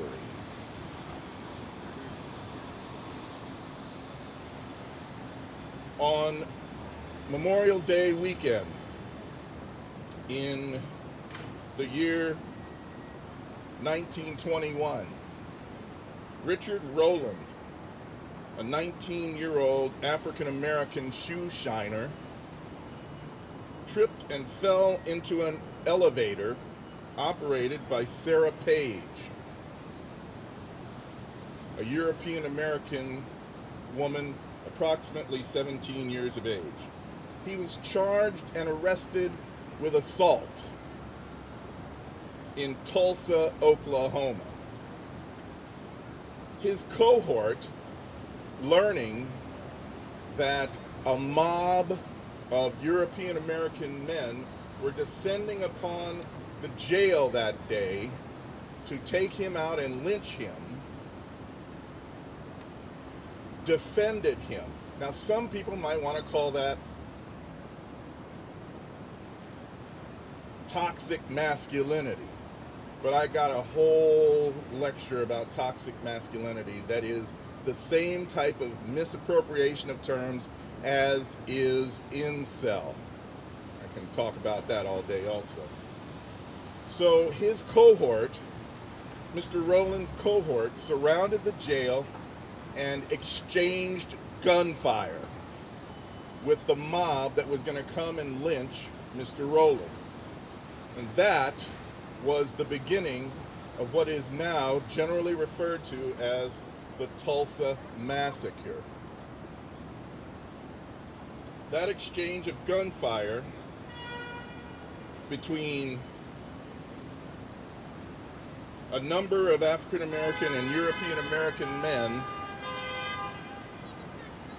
resulted in the deaths of at least 10 European American men during that exchange and 2 African American men.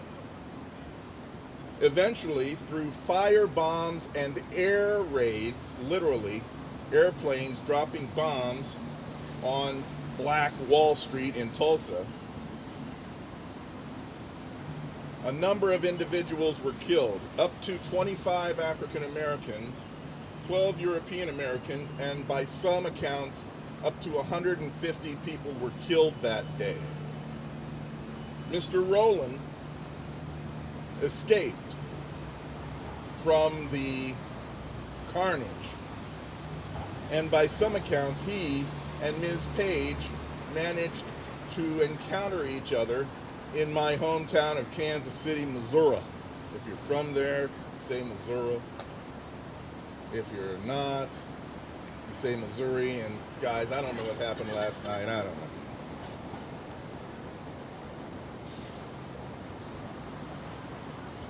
They apparently managed to become reunited and perhaps cleared the air between them in the year 1967 in Kansas City, Missouri.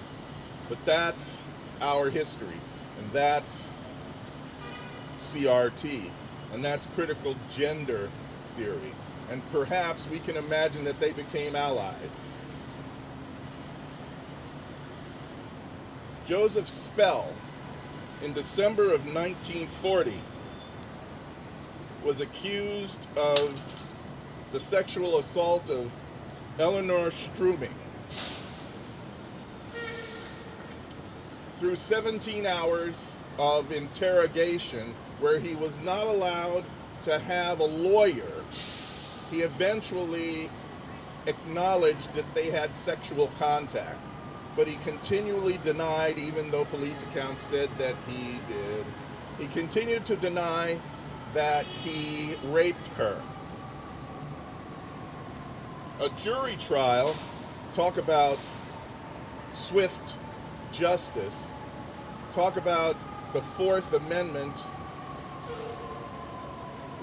Sixth Amendment guaranteeing a defendant of a speedy and fair trial. This was speedy trial. So in January of 1941, he was found not guilty by a jury. His defense attorneys were some guy named Samuel Friedman and some guy named Thurgood Marshall, CRT. Emmett Lewis Till, in August of 1955, was accused of impropriety with a European American woman. Mr. Till was a boy. She was an adult female. He was hung, shot, and mutilated. CRT.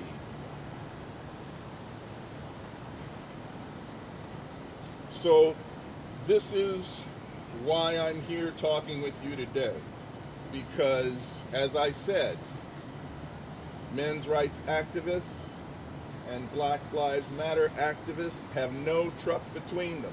They have no problem between them. And any animosity is made up by people who are looking to cause trouble and keep us down. And they should be allies. And we should all be allies, and I am grateful that you are all here today. And for those of you tuning in, go Kansas City. In conclusion,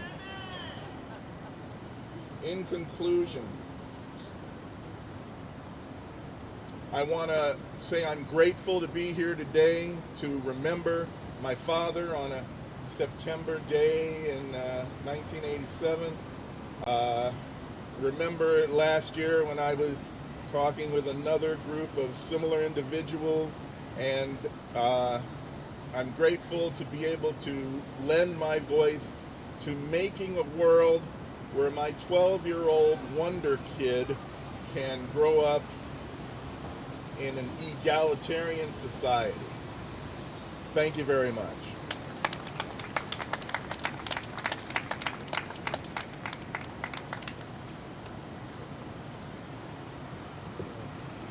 Just a quick announcement. At 5 o'clock, we're all going to meet at a restaurant called Elephant and Castle. It's at 111 West Adams, and you're all welcome to join us. Thank you.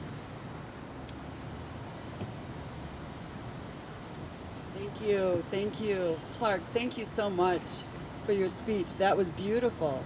It's about allies, guys. Allies, right?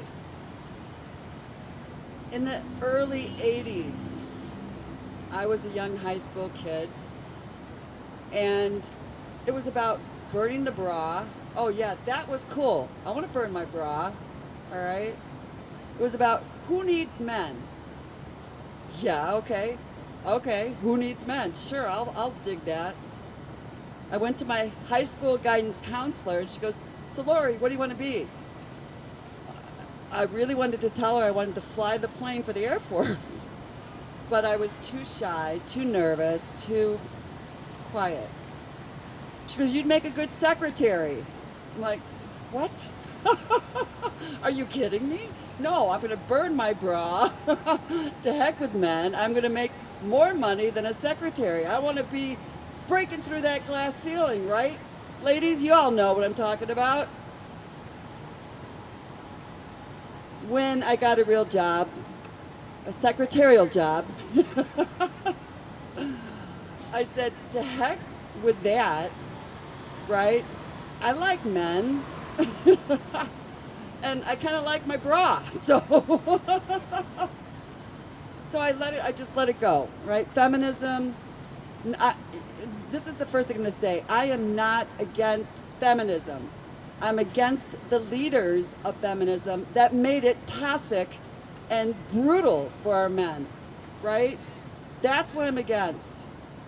So I let all of this go, right? I'm just going to work. I need the paycheck. I need to put food on the table. I got married. I had 2 boys, right? Love them dearly. Boys will be boys, and I'm going to say that again, boys will be boys. They're different than girls, right? They're fun, they're scary, they wrestle. I won't go down the road that my sons went through because my thought was, well, shoot, you can get a divorce if things don't go your way, right? I want to apologize to my ex for all the nasty things that feminism and the culture did to me and took it out on him. He ended up committing suicide, right? If we'd have given our men respect and love and a place to talk, to be men and not make them feel less than, right? My sons went to school when it was girl power. Good Lord, girl power, cool, okay, yeah. Let's all break through the glass ceiling, right? Let's trample our men and call them bad, women good, women victim. We've got to stop that mentality. I am no longer following the feminists, right? I had a choice to go in and change them, but why? I want to step back and be an equalist. Due process for everybody, right? The truth matters, people. Don't ever let them shut you down. Stand up for what's right. Stand up for what's good. And speak out against this believe all women. I have to say it, I'm sorry. It's destroying our real victims, right? Speak up, say something. We can do this. I want to bring on our next speaker, where a false accusation has just destroyed his beautiful career, the beautiful work that he was doing. Eric Scott.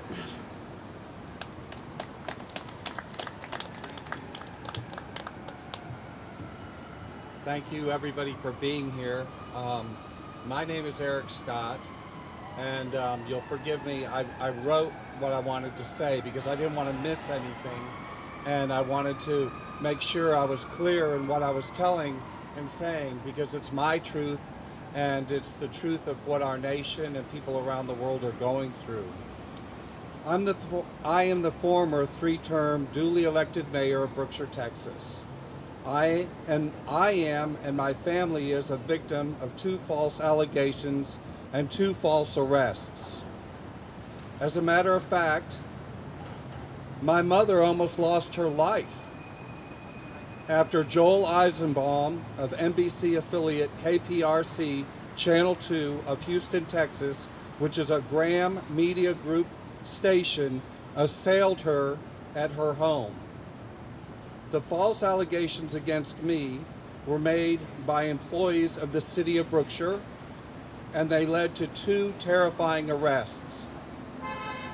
During the prosecution of one of these, Waller County, Texas District Attorney Elton Mathis's office literally applied a 19-year criminal history of a man from New Jersey where the crimes were committed to me.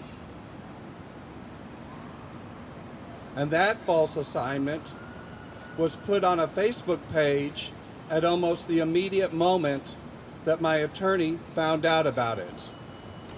In that case, I was found not guilty unanimously by a jury in less than 30 minutes.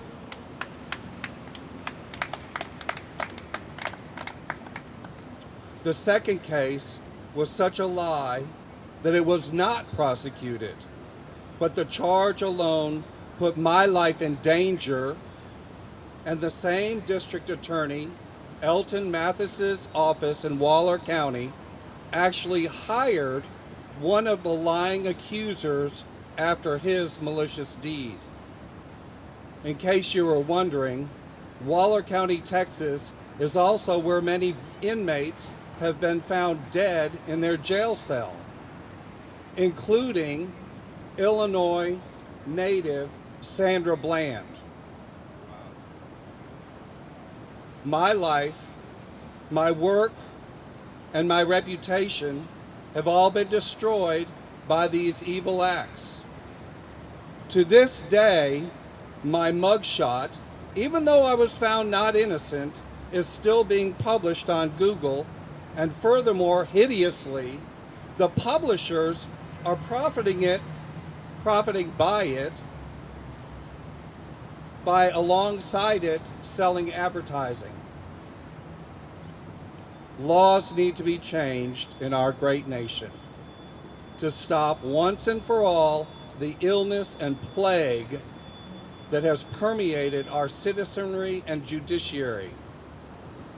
Greed and dastardly motives have also caused it to metastasize, which in turn has diminished the United States standing on the world stage for its inhumane treatment of men and minorities, making them unequal and second-class citizens. We stand with the true victims of domestic violence and affiliated groups, and we encourage them to join us to strengthen their efforts as we collectively stop those who would fraudulently abuse the laws meant to protect women, as opposed to using them as tools to advance their devious agendas, which include, but are not limited to, extortion, revenge, alibis, attention for fame and money, and for ego. It is an absolute fact that the barbaric, unjust actions of women who lie are harming other women. These are the very mothers, daughters, sisters, aunts, and grandmothers of the true victims, those being falsely accused, falsely prosecuted, and yes, falsely incarcerated. I am the product of hard-working German immigrants who have farmed in the heartland in the great state of Iowa for over 170 years, and of 3 Mayflower passengers who were also signatories of the Mayflower Compact, which is arguably our first constitution. And my lineage and bloodline descend from the very Native American tribe that greeted the Mayflower Pilgrims. I believe also King Philip's War was started because of the alleged murder of my 11th great-grandfather. My forefathers fought in the Revolutionary War, the Civil War, and in Korea. Therefore, as an American, I speak now to all of the current and future elected officials across our nation.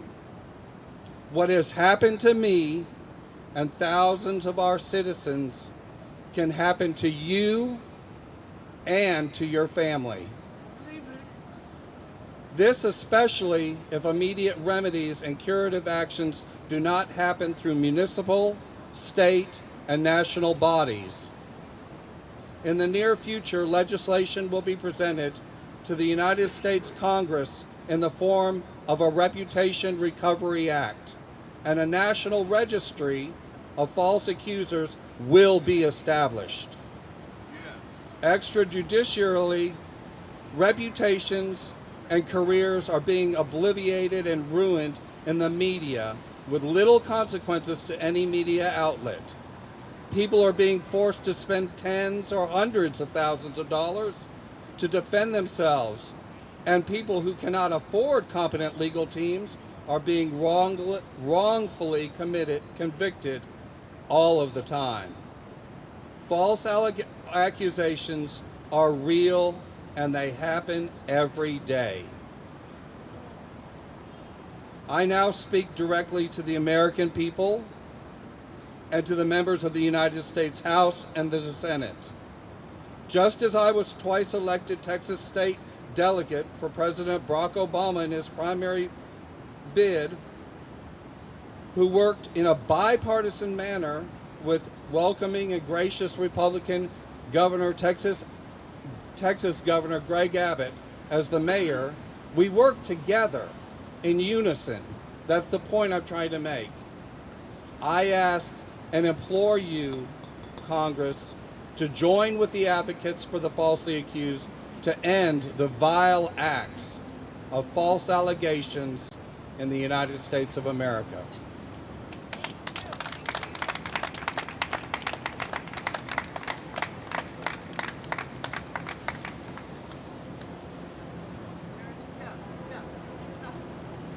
All right, thank you. Thank you so much, Eric. A lot of devastation that he's gone through. And he mentioned something too, our reputations are destroyed. Some of these charges don't even make it into the court system, but our reputations are destroyed the minute anything is released on social media.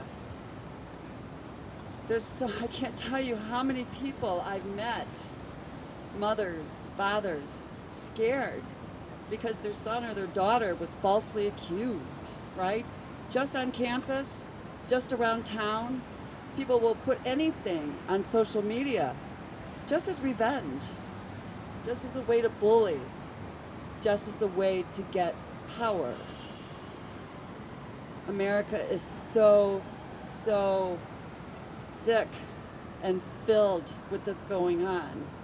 That stuff doesn't go away. Once it's in electronic media, once it's out there at the forever internet, it doesn't go away. And people have to live with this. People have to walk around in their communities knowing that this vicious lie is out there and people are believing it. You guys, we've got to do something.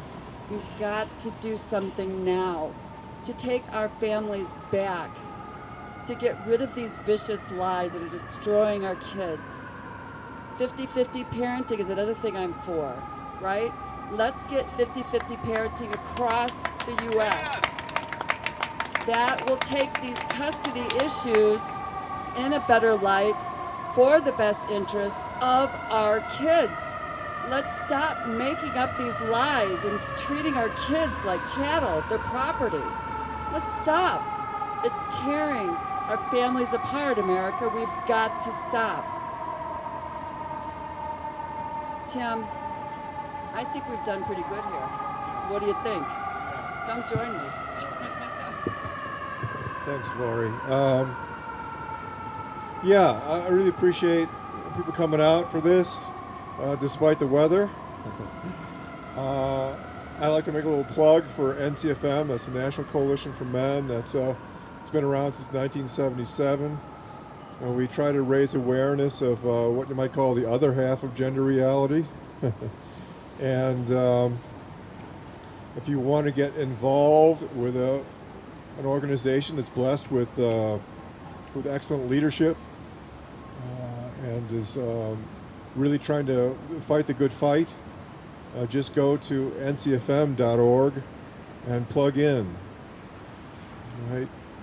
And well, I guess we're gonna break everything down now, but again, at 5 o'clock, we're all gonna meet at Elephant and Castle. That's at 111 Adams. It must be very, very close to here. And you're all invited. Please come join us. Thank you, Tim. Thank you. I just want to encourage the public, right? I want to encourage everyone listening. I want to let you know that you are not alone. You are not alone. We have so many people that are afraid to stand up and say, I'm innocent. I get that. I totally get that. You are not alone, though. Reach out. Reach out. National Coalition for Men. Reach out to the advocates for the falsely accused. We need to raise awareness, right? You should not live in fear. You should not. All right? The other thing I want to do is encourage everyone out there listening who has never even tipped into this topic of false accusations. I I want you guys to know that just you having here, listening and learning is a blessing, because we need all of you to talk about this. We need all of you to go on in social media when somebody is just damning someone to hell for something they may or may not have done. I want you to step back and think, this is America. We are innocent until proven guilty. Innocent until proven guilty. When you pick up that social media that says, oh, so-and-so charged with rape, oh, so-and-so charged with burglary, arson, murder, I want you to step back a little bit. I want you to step back and think, there's evidence you guys aren't looking at. There's evidence you guys do not see. I want you to tell the world, hey, we have to wait for the evidence, right? Let's not condemn this woman or this man to hell. Let's not have people saying, oh, he raped her. I know he did. He deserves prison. I hope he gets the bar of soap and all of this nasty stuff that they say. I want you to stand up and be the one that says, we don't know if he's guilty. We don't know. I want you guys to be the light. Be the light. This country, the United States, per capita, imprisons more of its population than any other country on earth, more than China, more than any other country. Think about it. Thank you. And in closing, I just want to say I love you all. Everyone. There's a good side to everyone. Let's find that in everyone, all right? And let's speak the truth. Let's support the truth. Let's be the light. And let's start taking our America back where it belongs, in our families. I love you guys. Stay strong. Take care.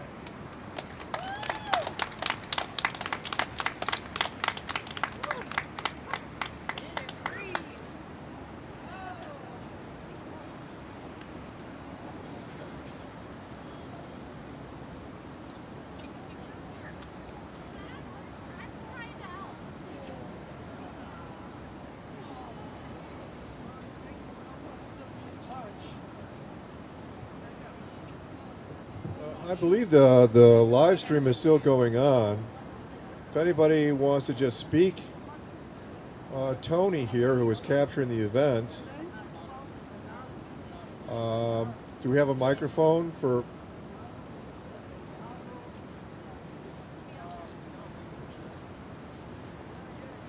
Just to keep this going. If anybody wants to, just step up and you can be on camera and with a microphone. If you have anything additional you want to add to it, thanks.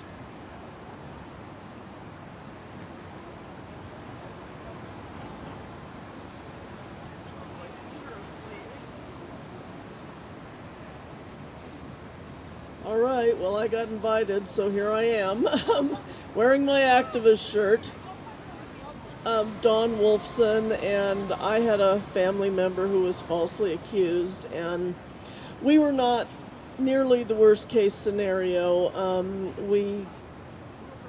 I had retirement savings, and we got a good attorney, and we got people who had lied to admit that they hadn't, and we got the charges dropped. But, you know, I'm here to say that there's downstream effects, even in a case like mine, which is, you know, not nearly as bad as all these people who have their loved ones incarcerated and so on. Yeah. Well, we're really not supposed to be using the amplification at this point. Oh, okay. So if you can use this microphone, yeah, that'd be great. Okay, so my gosh, I've lost the thread. It's okay. Yeah, so there's downstream effects, right? Cost me $40,000 out of my retirement savings. We have a young man with autism who was bullied at school and had his arrest, you know, published by the sheriff. And fortunately, he's going on with his life. Started dating somebody from NCFM that I won't identify, and had to end it because his trauma from his false accusation was so bad that, in his own words, he was scarred so badly that he couldn't do love again. So I'm just here to say that false accusations hurt people, even when, charges are dismissed, you win your case or whatever. False accusers should face consequences. That's one of the things that we need to change in this country. Okay. Anybody else? No. Let's. Mr. Weeks. I just want to thank this guy. Is this mic even on? Okay, I just want to thank this guy for the beautiful music and coming all the way out here. Thank you so much. You keep singing, you keep playing the guitar, and hopes. I will. All right, thank you. Thank you, Lord. All right. I don't know. Tim?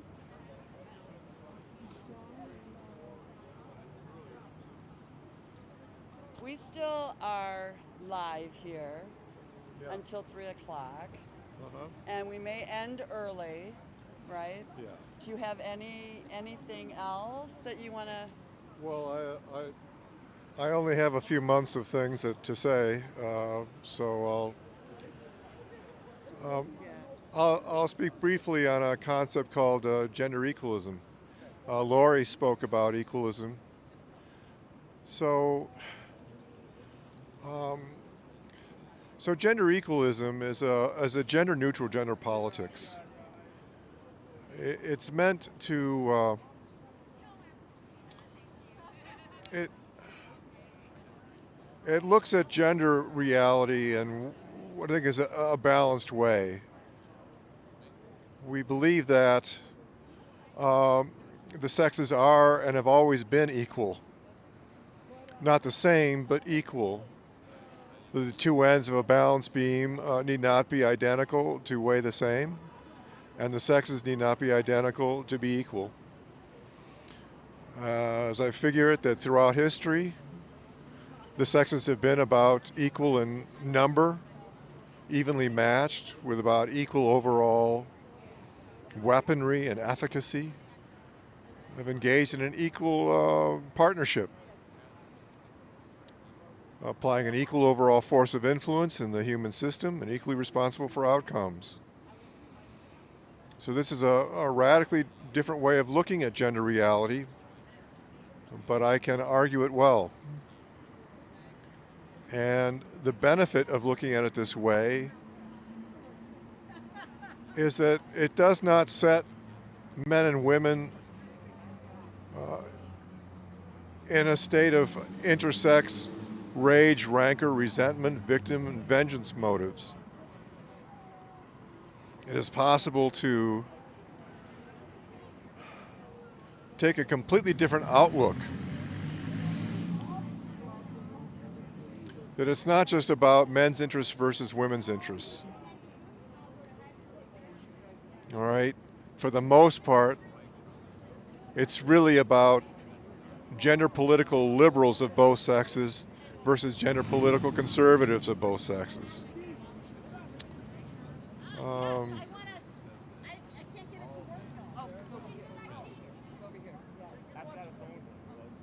Do we have someone else to? So it's a very, very complicated thing, gender equalism. And I could go on for many hours trying to explain it and understand it. But basically it's an outlook whereby each sex lets go of all resentment of the various powers and privileges possessed by the other sex, because we know that our own sex possesses powers and privileges in equal measure. And we come to know that there's really just no real legitimate basis for intersex resentment when we come to understand that the costs each sex pays for its respective privileges are costs that come out even. So I think that this gender equalism provides a ray of hope. It's light at the end of the tunnel, that it is actually possible to de-escalate the battle of the sexes and to seek intersex unity, fairness, and forgiveness. Thank you. Thank you, Tim. I have another announcement that I'd like to make. International Falsely Accused Day technically is on the 9th of every year, the 9th of September of every year. Denise, if we could have her speak, she has an announcement to make about tomorrow's rally at her organization. Hi, yes, my name is Denise Bronis. Tomorrow at the corner of Harlem and Grand at noon, we're going to have a rally to free our people. Come on out and join us. Come out and join. Bring information on your loved one. Come join us. Come join our party. Thank you.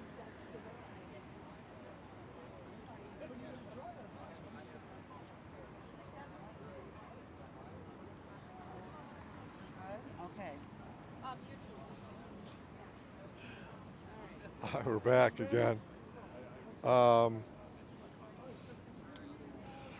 Well, things were looking very rainy there for a while. We were getting soaked, just inundated with rain, but thankfully the rain has stopped and it's very overcast, but it's all right.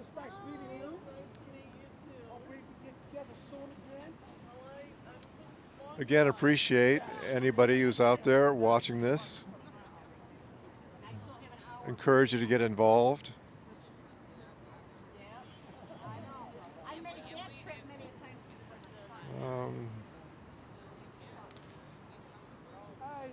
Yeah, I'll just say that, at times it just seems really bleak.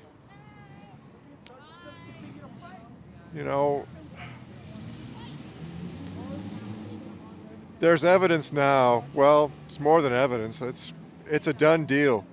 They're actually teaching artificial intelligence to be biased against men. This is actually happening. I have a friend who took a Google course, and in the course materials it goes on about how it's going to apply a bias. But if we speak up, if we get involved, it can make a difference. I still maintain that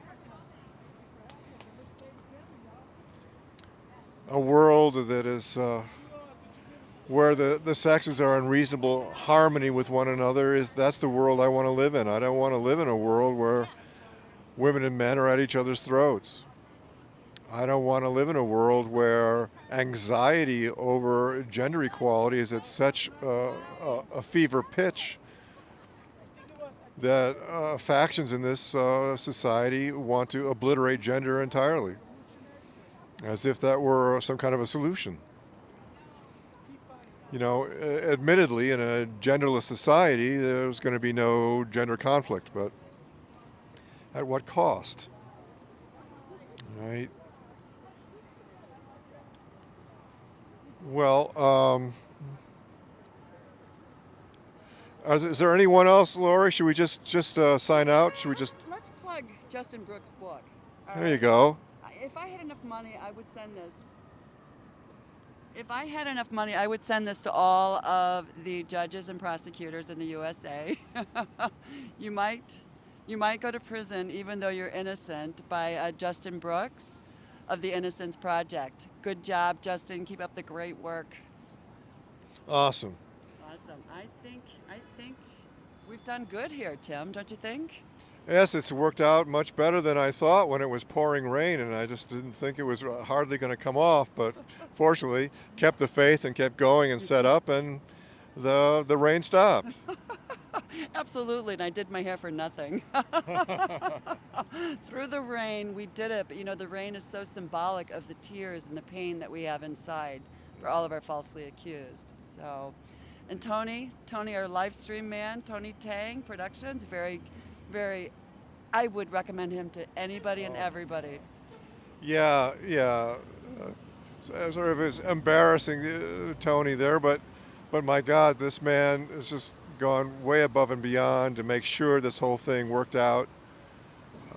We didn't know anything about how to do a live stream, and And Tony has just held our hand the whole time and made sure that this would happen and work. So, Tony Tang Productions. I couldn't recommend it more. I might as well plug my book while I'm at it. So I have a book, it's out on Amazon, it's called Loving Men, Respecting Women, The Future of Gender Politics.